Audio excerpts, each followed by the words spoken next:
Hello student, સ્વાગત છે તમારું મારી યુટ્યુબ ચેનલ એપી સ્ટડી સેન્ટરમાં. આજે આપણે શીખવાનું છે ધોરણ 6 વિષય ગણિતમાં પ્રકરણ 8 દશાંશ સંખ્યાઓ. તો ચાલો આજે આપણે થિયરી શીખી લઈએ અને આવતા વિડીયો લેક્ચરમાં આપણે તેના દાખલા શીખીશું. તો ચાલો શરૂઆત કરીએ. પૈસાને રૂપિયામાં રૂપાંતરણ કરવા માટે પૈસાને 1/100 વડે ગુણવા પડે. હવે જ્યારે પૈસા નાના કહેવાય રૂપિયા કરતાં, જ્યારે તમારે નાનામાંથી મોટામાં જવું હોય ત્યારે 100 વડે ભાગવાના, અને જ્યારે મોટામાંથી તમારે નાનામાં જવું હોય એટલે કે રૂપિયામાંથી પૈસામાં જવું હોય ત્યારે 100 વડે ગુણવાના. હવે તમને અહીંયા ખબર નહીં પડે, આપણે આના દાખલા શીખીશું ને ત્યારે તમને આવડી જશે. ચલો આગળ જોઈએ. મિલીમીટર એટલે કે મીમીને જ્યારે સેમીમાં રૂપાંતરણ કરવામાં આવે ત્યારે મીમીને 1/10 વડે ગુણવા પડે. સેમીને મીટરમાં રૂપાંતરણ કરવા માટે સેમીને 1/100 વડે ગુણવા પડે. મીટરને કિલોમીટરમાં રૂપાંતરણ કરવા માટે મીટરને 1/1000 વડે ગુણવા પડે. ગ્રામને કિલોગ્રામમાં રૂપાંતરણ કરવા માટે ગ્રામને 1/1000 વડે ગુણવા પડે.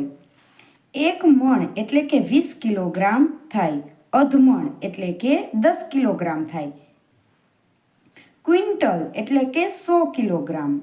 1 ટન એટલે કે 1000 કિલોગ્રામ. ચલો હવે આપણે જોઈએ દશાંશ એટલે શું.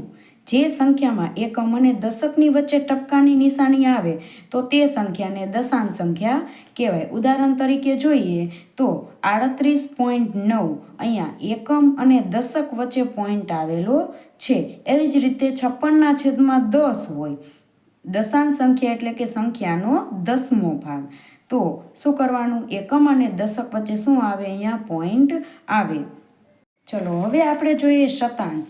જે સંખ્યામાં દશક અને 100ની વચ્ચે ટપકાની નિશાની આવે તો તેને શતાંશ સંખ્યા કહેવાય, એટલે કે 100મો ભાગ સંખ્યાનો. જેમ કે 2.54 અહીંયા જુઓ તમે, દશક અને 100ની વચ્ચે ટપકાની નિશાની છે. એવી જ રીતે સહસ્ત્રાંશ. જે સંખ્યામાં 100 અને 1000ની વચ્ચે ટપકાની નિશાની આવે તો તેને સહસ્ત્રાંશ કહેવાય, એટલે કે સંખ્યાનો 1000મો ભાગ.